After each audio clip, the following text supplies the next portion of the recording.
হ্যাঁ, যুবক যুবক আল্লাহর ওলি হয়। হ্যাঁ, যুবক আল্লাহর ওলি হয়। আপনারা এই কথা কোনোদিন মনে করবেন না যে যুবক আল্লাহর ওলি হইতে পারে না। কে বলছে? মরণের যেমন কোনো বয়স নাই, আল্লাহ ওয়ালারও কোনো বয়স নাই, যুবক আল্লাহ ওয়ালা হইতে পারে। কথা কোন ঠিক কিনা? আমরা ইনশাআল্লাহ প্রতিটা ক্ষেত্রে জীবন দিয়ে হলো রাসূলকে ভালোবাসবো। কথা কোন রাজি আছেন তো? ভালোবাসার নাম কি কোন? আপনারা যার জন্য অপেক্ষা করতেছিলেন, আমার পরম শ্রদ্ধেয় বড় ভাই হযরত মাওলানা আনিসুর রহমান আশরাফি দামাত বারাকাতুহুমুল আলিয়া বারাকাল্লাহু ফি হায়াতিহি। সবাই বলেন আমিন। আল্লাহ তাআলা ভাইয়ের হায়াতের মধ্যে বরকত দান করুক। সবাই বলেন আমিন। উনি এসে গিয়েছেন, আমি আর আমার কথা এখানেই শেষ করলাম। আমার শেষ কথা একটাই, আমি গুনাহগার। আপনাদেরকে শুধু এটাই বললাম, বড়দের থেকে এটাই শেখার চেষ্টা করতেছি।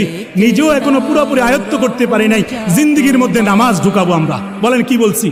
জিন্দেগির মধ্যে সবাই নামাজ ঢুকাবো। বলেন ইনশাআল্লাহ। হ্যাঁ, জিন্দেগির মধ্যে নামাজ যদি সুন্দরভাবে ঢুকে যায়, বাকি অন্যায় আল্লাহ তাআলার পক্ষ থেকে যেই আয়াত বলছিলাম, ইন্নাস সালাতা তানহা আনিল ফাহশাই ওয়াল মুনকার, নামাজ আমাদেরকে অন্যায় অশ্লীল থেকে বাঁচায়া রাখবে।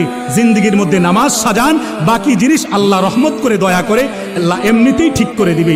আর দিনদার ওলামায়ে কেরামের সাথে আসা যাওয়া সম্পর্ক, তাদের বয়ান শুনেন, দেখবেন